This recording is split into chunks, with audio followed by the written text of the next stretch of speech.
Hey everyone, and welcome to this episode of Texans Talk Tonight. I am thrilled to have you here. I am thrilled to be making this video for you guys, the first true video on this channel other than my intro.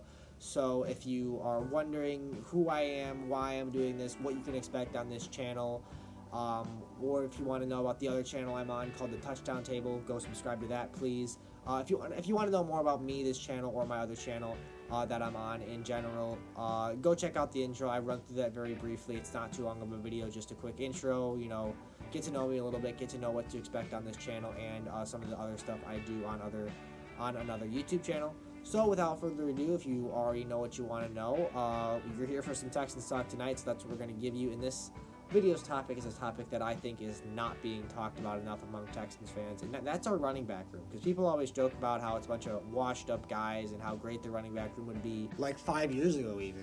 But, it's a fair criticism, but, it's in the past. These are the guys we got. I do think there are some underrated pieces of our running back room. I'm not just saying that because I'm a Texans fan. I really do believe that we've got some sneaky good potential.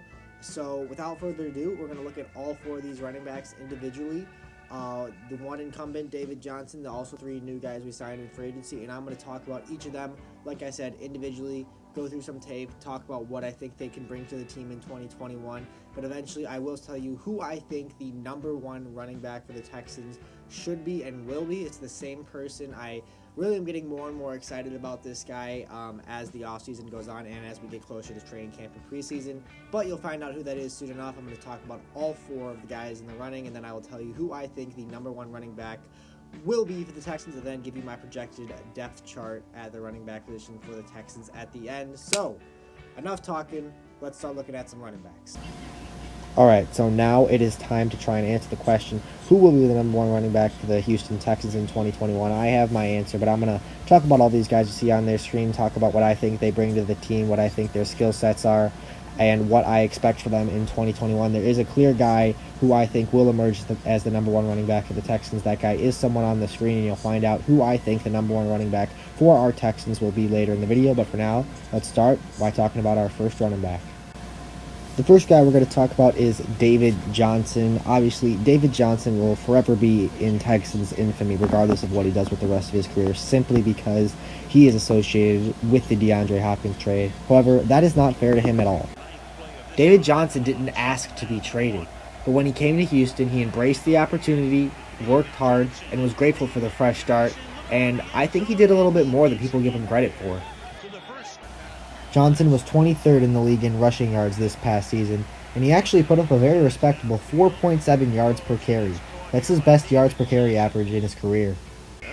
Additionally, Alvin Kamara, Dalvin Cook, and Jonathan Taylor all averaged exactly 5 yards per carry this past season, just 0.3 yards ahead of Johnson.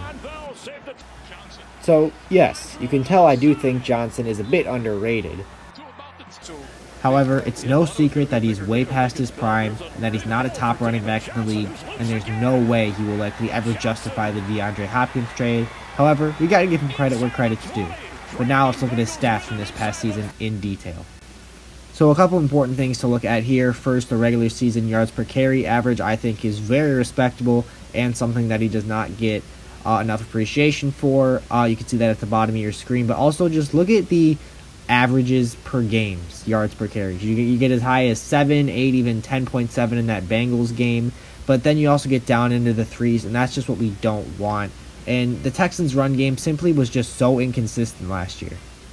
Something that I think the Texans really do need to do better in 2021 and in the future beyond that, they just need to know when to stop trying to run the ball so much. They need to understand sooner in games, okay, the run game isn't working, let's move on. And they have to know their opponent. If you're playing a team like Pittsburgh or Baltimore that's got a stacked front seven, you should not be focusing on the run, especially when it's proven not to work. If you're playing a team like Jacksonville or Cincinnati that maybe has a more iffy front seven, then I could see you going run heavy.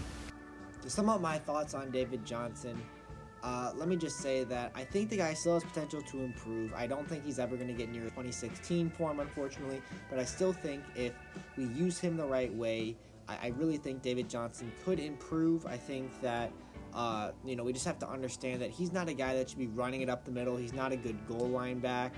I think the way we should use David Johnson, and we kind of figured this out late in the season, but it was too little too late. Use him running to the outside. Use him as a third down back.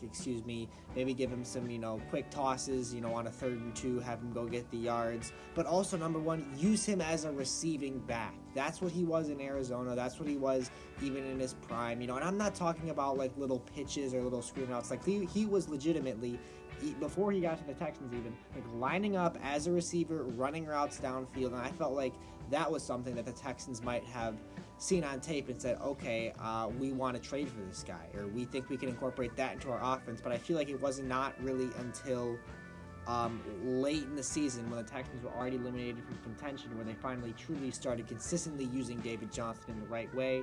Just at this point in his career, he's not a ground and pound guy. He's not that strong, in the sense that he's usually not going to, blow past guys at the line of scrimmage. He usually needs a little bit of a hole. He needs solid play by the offensive line. But once he gets to the second level, like 5 to 10 yards into the run, then I think he can do some really nice things. But he's just not a running back that I think, can just, plow through the line like Derrick Henry, or can, somehow make his own holes to run like Dalvin Cook can, or like Saquon Barkley can when he's healthy.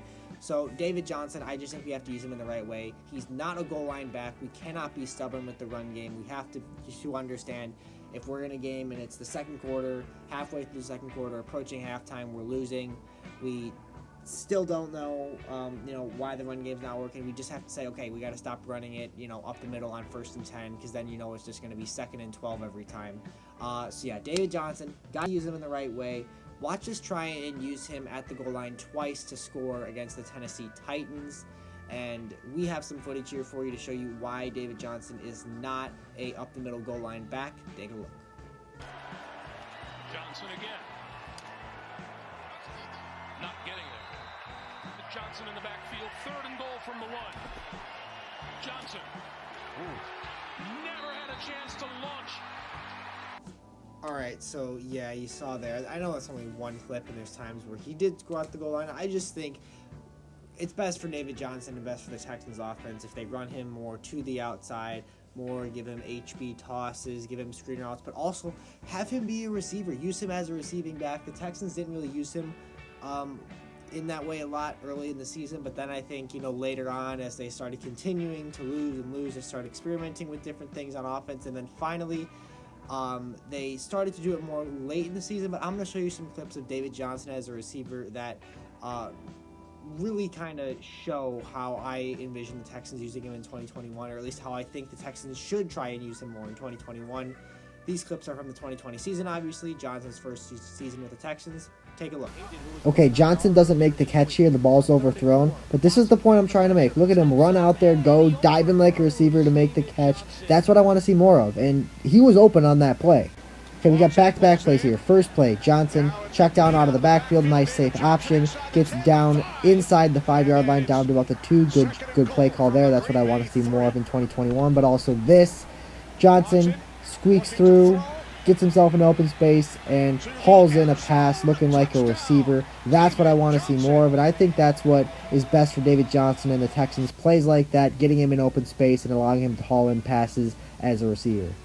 Okay, this one I love, because Johnson literally is lined up as a receiver on the outside, hauls in the slant route for the touchdown. Hey, that worked a lot better than those run plays that got stuffed against the Titans, right? Okay, Week 15 at Indy. I was fortunate enough to be at this game. This is where I think the Texans, for the first time, truly, fully figured out how to use David Johnson in the best and most effective way. Look at him there, running routes downfield like a receiver on a 3rd and 15, no less. Love to see it. Almost an identical play here, just on the other side of the field. It's 3rd and long once again. And, oh, is he a running back? Is he a receiver? Is he both? Well, it's David Johnson getting the ball, getting across midfield, some nice yards after the catch there, taking defenders with him. That's what we want to see.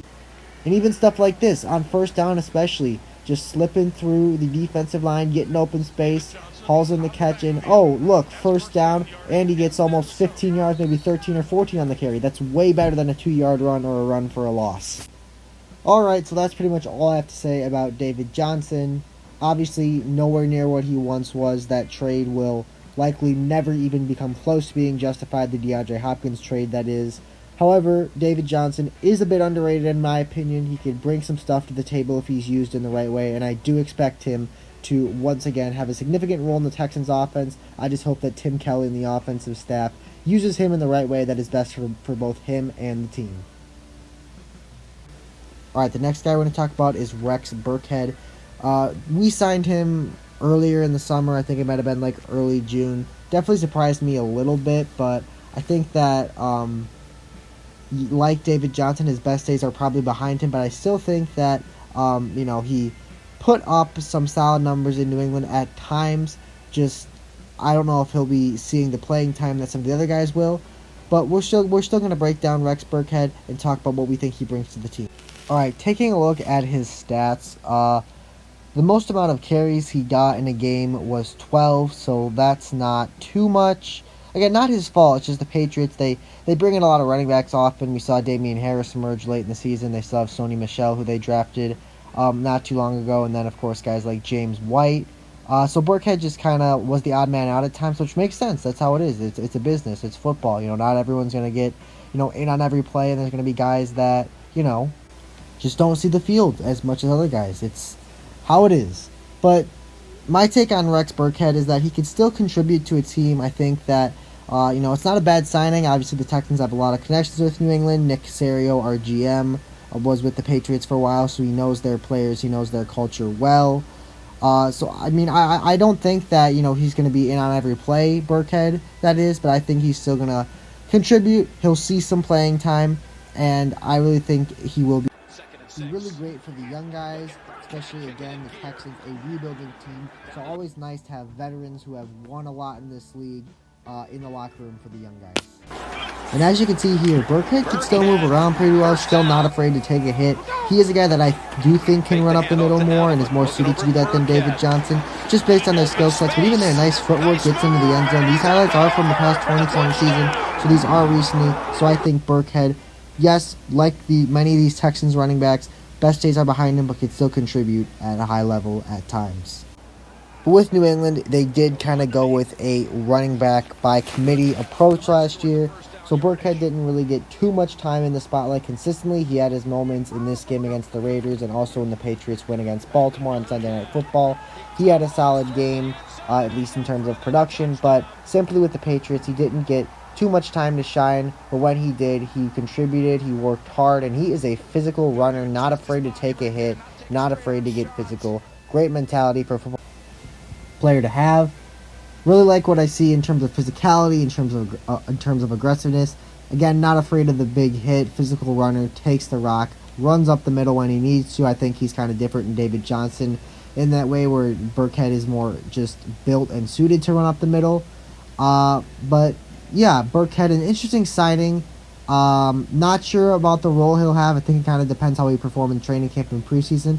But I do have some more final thoughts on Burkhead real quick. Okay, so real quick, some final thoughts about Rex Burkhead. Obviously, being with the Patriots for a while, he's seen a lot of good teams. He knows what it takes to be a part of a winning team. And with the Texans being a young team, a rebuilding team, a team with a lot of new coaches on the staff, including, obviously, first-time head coach David Culley, I just think having guys like him are so important for a very young team, a very different looking team than, compared to years past. I think having a guy like Burkhead in there, a veteran who has seen a lot, very experienced, I think he'll be a great guy to have in the locker room. I think he'll also make some plays on the field. I think, like I said, the power back, the physicality, the toughness, that's important. I do think he'll see some time on the field. I do think he will make the most of it and have some nice, impressive physical runs when he does. I'm not trying to downplay that, but I do think also, you have to talk about with this Texans team being so young and just, with all the drama that's been around the organization over the past, 6 months or so.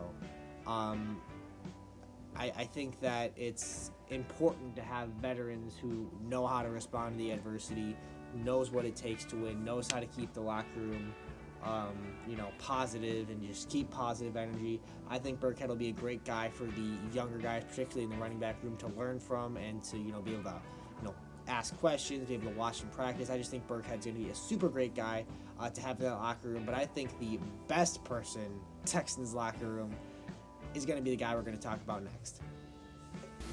Yep, it's probably the guy you were thinking of. Mark Ingram, one of our first signings of the offseason. And it's a signing that I just absolutely love for a couple reasons. And honestly, the main reason doesn't really have anything to do with actually playing football. I'll get to that in a second, but first, let's take a look at his career stats. So here you can see Ingram's career stats.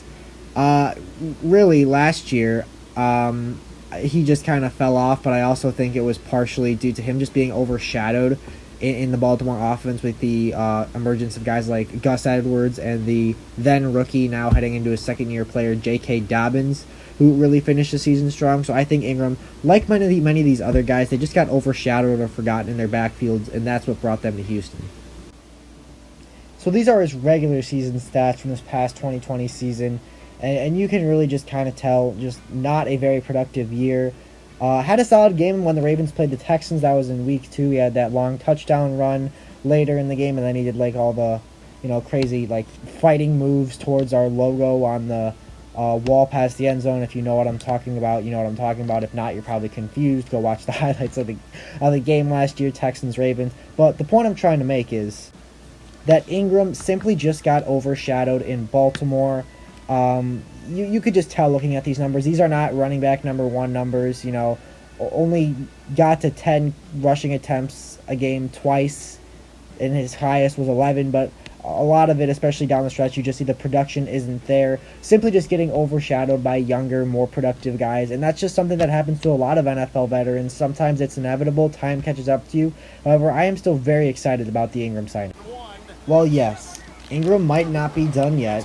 He's still a nifty runner with some underrated footwork, and he can still burst a big run like you see here every now and then. However, I just think Mark Ingram is the perfect guy to have in this Texans locker room after all the former Texans players coming out and saying, how the culture needs to change and just all the bad vibes around the organization over the past year and a half. I think Ingram is the perfect guy to help create a culture change in Houston, and that's what Coach David Culley wants. He wants a new culture. He wants a new Texan way. And I think Mark Ingram is a great person to build your new culture around just because of the reputation he has around the league. Simply put, everyone knows Mark Ingram is just a great teammate, great locker room guy. He's a guy that if I was in the NFL, I'd love to have him as a teammate because he just always brings so much positive energy, win or loss. I look forward to watching his post-game interviews in Houston and just seeing what he has to say during training camp and stuff, because he is just such a well-respected player around the league for not only what he's done on the field, but also his personality and his charisma and the way he kind of brings people together on the team. And that's what I really want to see this year especially. We have a young team. We have a team that's probably going to face a lot of adversity. If we're 0-7 or 1-8, and let's face it, those are both very real possibilities at a certain point in the season.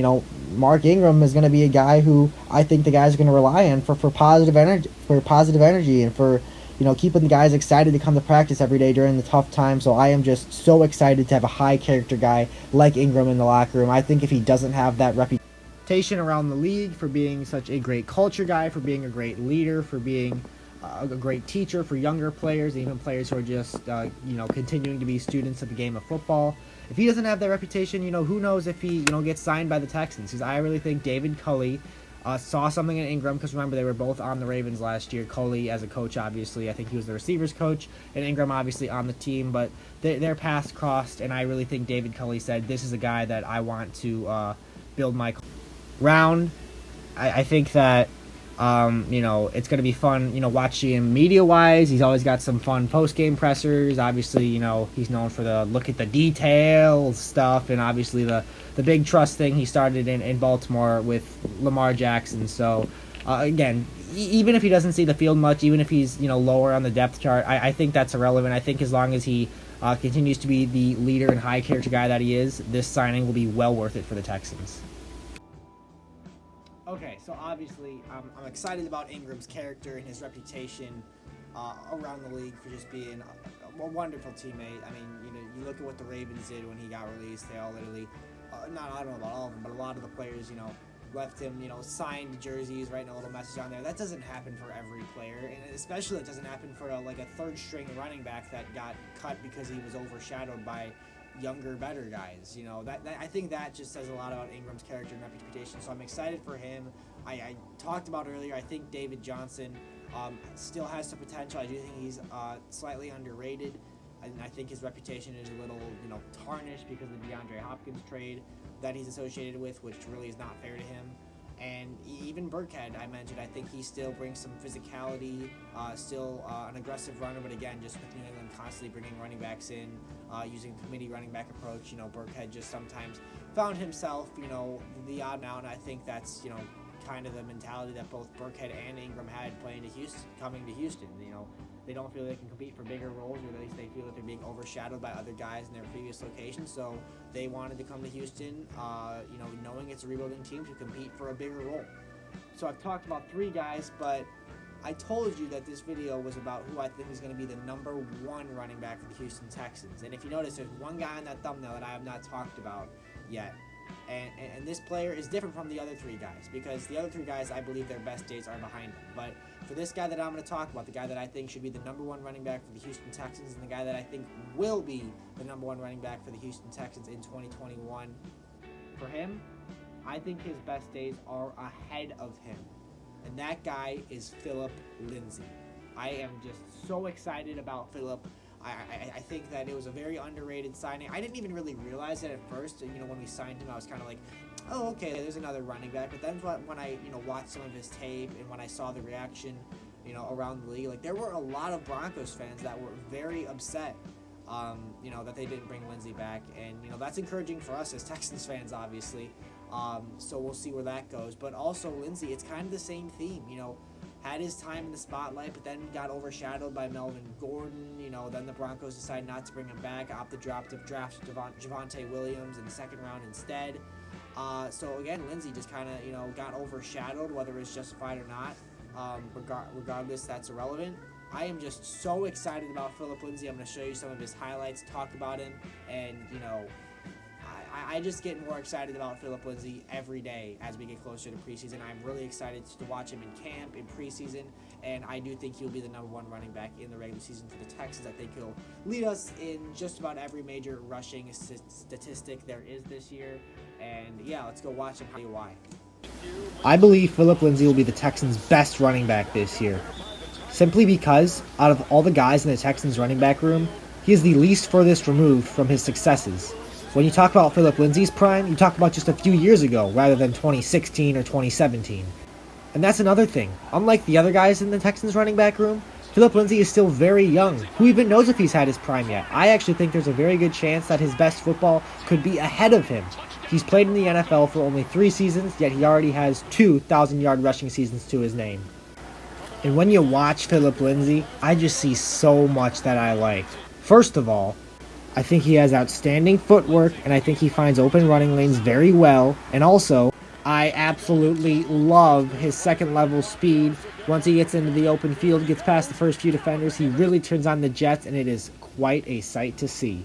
Furthermore, when I talk about Phillip Lindsay being not that far removed from his successes, this is what I mean. This is from 2019. He was ranked the 68th best player in the NFL by his fellow NFL players, and that really says a lot. This is not that long ago. This is 2019. So yeah, there was a bit of regression last year. Maybe there were some games where he just couldn't get it going, but I really think Phillip Lindsay really didn't regress as much as people think, and I'm going to show you his statistics in a second, but I really think Phillip Lindsay is still very close to the player was when everyone was talking about him at the start of his career. I just, you watch him, you could tell this guy is still young because he moves around really well. He has not fumbled at all in his career, takes care of the football. I love his, running lane selection. He seems like a pretty smart runner. When there's an open hole, he sees it, he takes it. And again, as I mentioned, that second level speed, once he gets into the open field, he really does turn on the jets, kind of an underrated part of his game that does not get enough attention. And as I alluded to earlier, as we bring up his career stats, I don't know why there's that random thing that says 2020 Texans. He wasn't on the Texans in 2020, so that's just some mistake on ESPN's website. But looking at 2018 and 2019, there are the 2,000-yard seasons I alluded to. Obviously, his best season in 2018, career high 1,037 rushing yards. Very, very good 5.4 yards per carry, 9 touchdowns. But also very important for a running back, no fumbles in his entire career.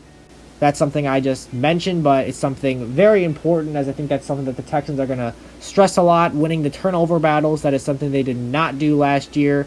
Had too many turnovers offensively, did not force enough defensively. I've heard Coach David Culley in press conferences talk about how he starts practices often with ball security drills. Not a bad idea, but Phillip Lindsay should be doing pretty good in those drills based on his career resume.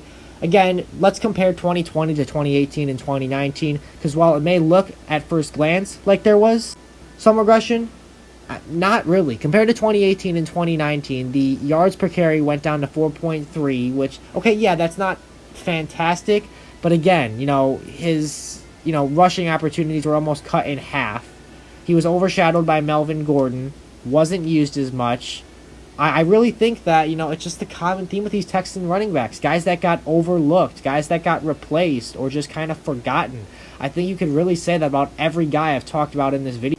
For David Johnson, he gets hurt, and then, the Cardinals, they, got guys like Kenyon Drake, who's on the Raiders now, but they had him. They got guys like Chase Edmonds, and, David Johnson's just an afterthought in Arizona. People only think of him because of the DeAndre Hopkins trade. Mark Ingram, overshadowed by Edwards and Dobbins.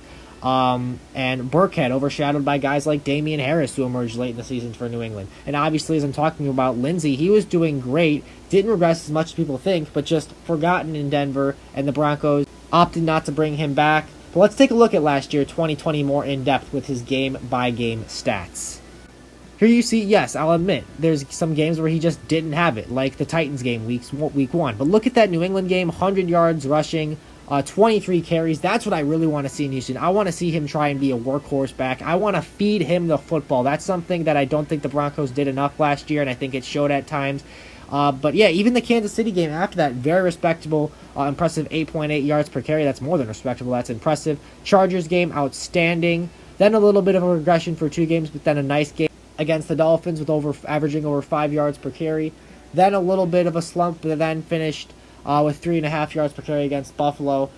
So yeah, ups and downs, but I really think if he gets consistent attention, if he gets consistent, opportunities in the offense, I really think that if the offense is patient enough with him, which, hey, you're rebuilding, why not see what the young guy in your running back room has? I really think that Phillip Lindsay could have more of these games like the New England game you see here, or like the Miami game you see here, or like the Kansas City game you see here, the one towards the bottom of your screen, or like the Chargers game. I think Phillip Lindsay still has all the potential in the world to be a great running back. I think he will be the #1 running back for the Houston Texans in 2021, and I am just so excited to watch him. I mean, just look at his highlights, whether it's from 2020, 2018, 2019, I don't care. I'm just really excited, because he's the one player in this running back room where I actually think there's a chance that he could be the next franchise running back of the Houston Texans.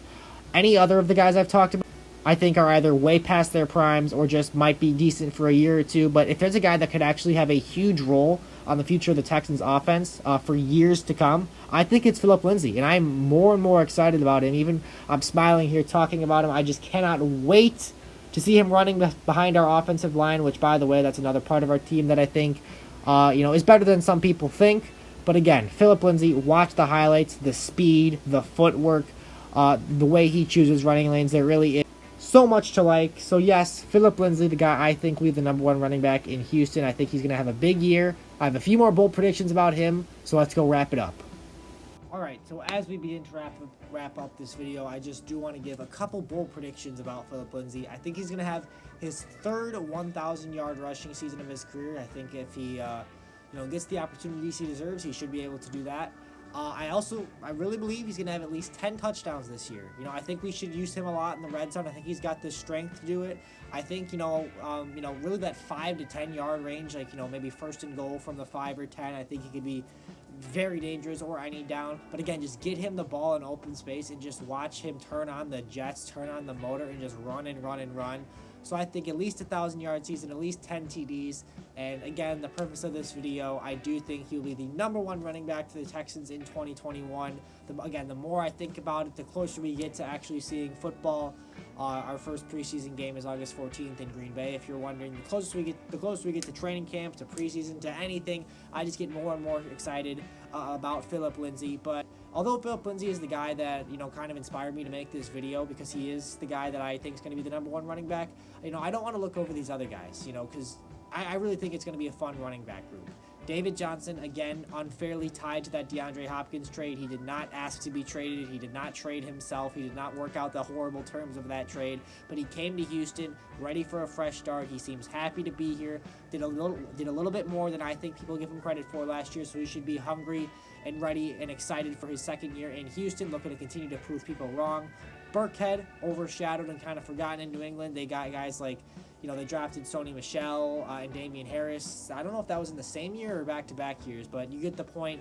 Getting in younger guys, Burkhead kind of gets forgotten, overshadowed, and eventually not brought back by the team. Ingram, loved in Baltimore, great character guy, going to be awesome for the Texans locker room. Cannot wait to watch his interviews at the podium, but, overshadowed by Dobbins and by Gus Edwards. And then lastly, like we mentioned, Philip Lindsay kind of overshadowed and forgotten in Denver, mainly because of Melvin Gordon and then the drafting of Javonte Williams. Although I think that was after I think the drafting of Javonte Williams was after Lindsay had already been let go by Denver and on the Texans. But you get the point.